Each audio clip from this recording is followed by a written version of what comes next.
Hey guys, welcome back to the shop. This is part 2 in our video about the Harbor Freight tire changer tool, tire machine, whatever you want to call it. As you can see, I painted it black, and that was just because that was all I had was some black paint. And I thought, you know what, I don't really care what color it is.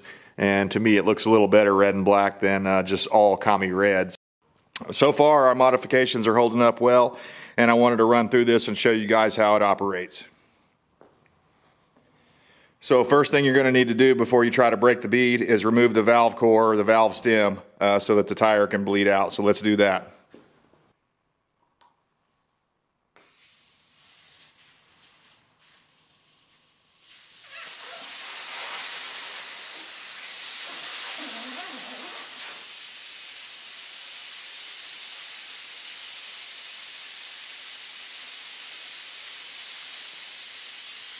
So these being trailer tires, they had around 70 or 80 PSI in them. So you got to really hang on to that valve core if you're planning on reusing the same valve stem, which is what I'm going to do because there's nothing wrong with them. Basically, hopefully you can see on the back side of this tire, this is the one that separated on me about halfway around and scared me to death. I was on the new trailer, had the new tractor on the trailer, and then suddenly I started getting this real massive vibration, and I had to slow way down and basically do like 30, 35 miles an hour the rest of the way home. So I figure by the time I'm done, you can see I already changed that tire over there and everything went well. But I figure by the time I'm done with this one, this machine here will have it paid for itself because the cost of it was about 42 bucks. And the price to get wheels mounted and balanced and stuff like that is about $25 a wheel in my area. So, all right, let's see how this goes.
There we go.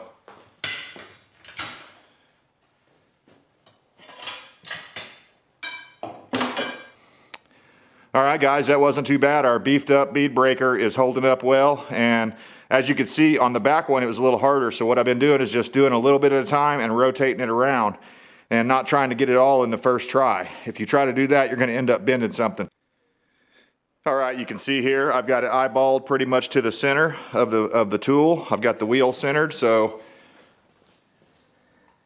now I'm going to put this down. I made this little piece here.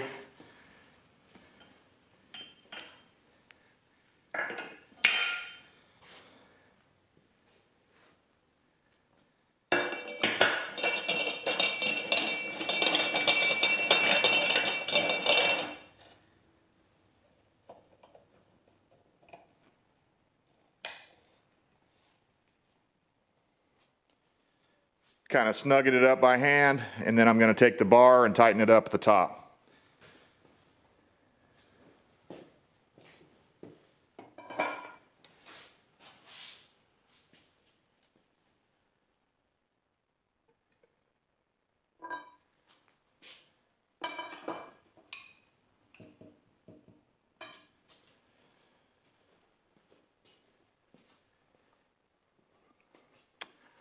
Okay, you can see I didn't go crazy with it. I'm just trying to get the thing to where it will hold still. And when I put tension on it, I'm going to try to keep all my tension going the same direction. So if I start out going clockwise, then I'm going to continue to go clockwise for all of my moves. The reason I'm saying that is I think that's how this little spider piece in the middle is getting bent up. I see guys online going back and forth. And as those things are digging in, they're going to bend. The weakest link is going to bend, and it's going to be that. I think the idea with this thing is that little pin right there is supposed to keep the wheel from rotating. This is just supposed to hold everything flat against the base.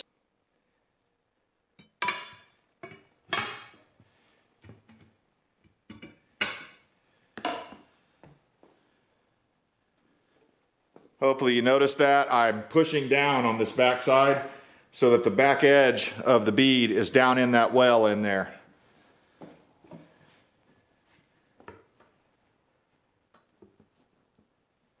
Okay, and we're going to go clockwise.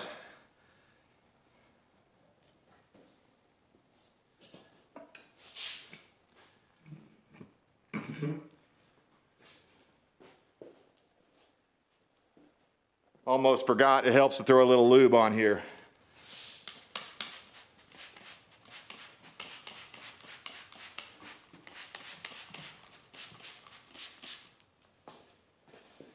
That's just a soapy water mix, Dawn dish soap, but it's a pretty heavy mixture. That way it'll stay nice and sudsy and slick.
And there we have it, just that easy to take the wheels off on this thing.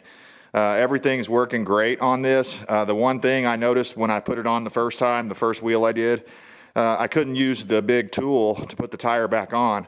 I ended up just using my pry bars, and honestly, I think that's the way I'm going to do it from now on. It just seemed to work so easy. Let's get our brand new tire ready to throw on. First, I'm just going to wipe around the edge of the rim here where the bead seats up. All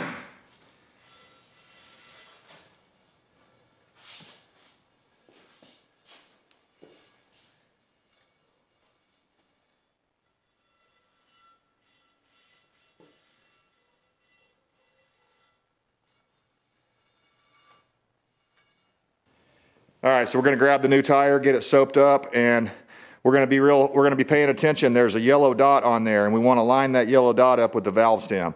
That should give us a rough estimate on nearly balanced. Here's what I'm talking about. Hopefully you can see that. There's a little dot or a little painted circle on your wheel. You want to line that up with the valve stem.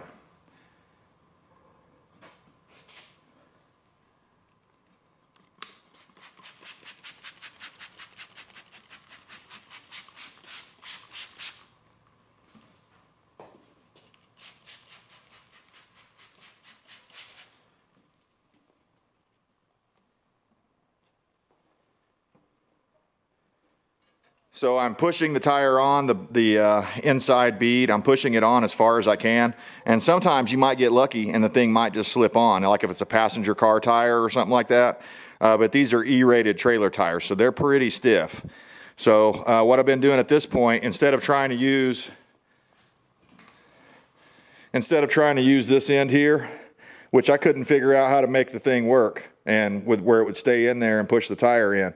Maybe I was just doing it wrong, but instead of that, I just grabbed my long pry bar, this one right here, And I picked that up over at Harbor Freight, and I'm able to get that curved hooked end in there and get the tire seated fairly easily.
I personally think that's the ticket. Instead of trying to do the thing where you're spinning around like this, instead of trying to use this, I think you just get another pry bar, or you could even use this end here and do the same thing. But I like those other ones because they don't scratch the wheels up as much. So anyways, this is working out great for me.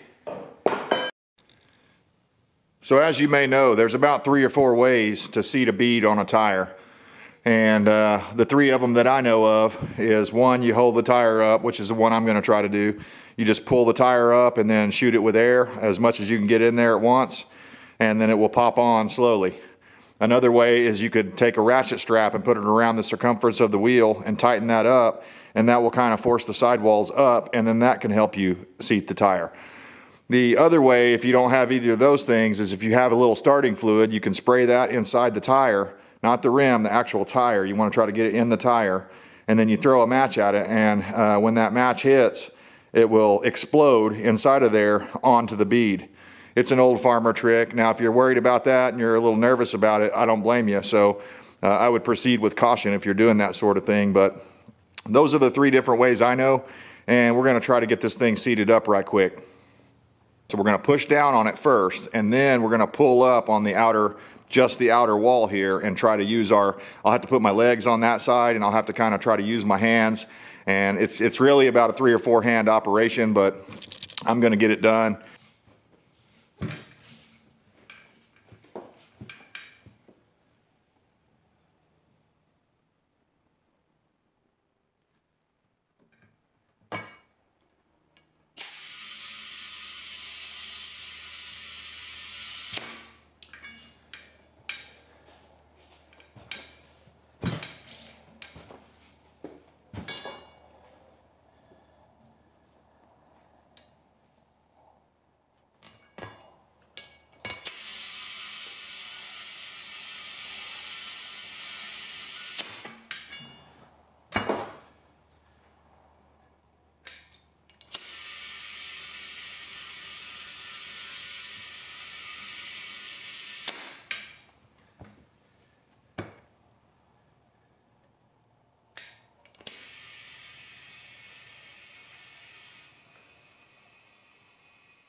Here it comes.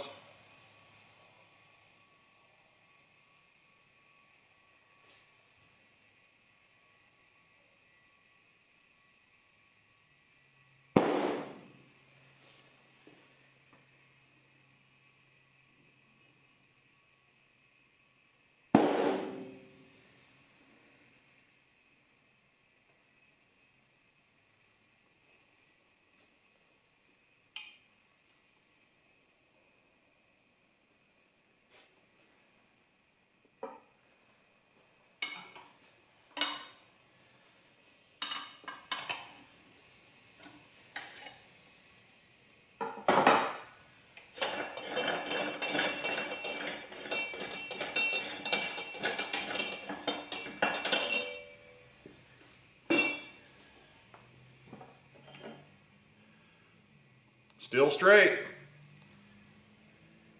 All right, guys, with the completion of that tire, this machine has paid for itself already. So I'm really stoked about this.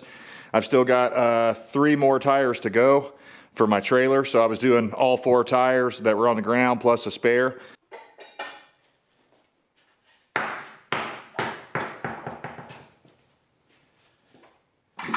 I'm going to keep on keeping on, but if you're in the market for one of these manual tire machines with some basic modifications, this Harbor Freight machine can be a very good machine. And again, you got to use this stuff within its limits. So when I was reefing on that red pry bar, I was being pretty careful about that because I've seen several people bend the hell out of those things. So if you're feeling a whole lot of resistance, it probably means something is wrong, like you're not all the way down in the well of the rim on the opposite side, or maybe you don't have the right kind or enough lube on there. So all of those different things can make a big difference. I would advise you, if you want longevity out of this thing, once you pick a direction to go, continue to go that direction. If you go back and forth, you're going to mess up that little spider thing, this thing here.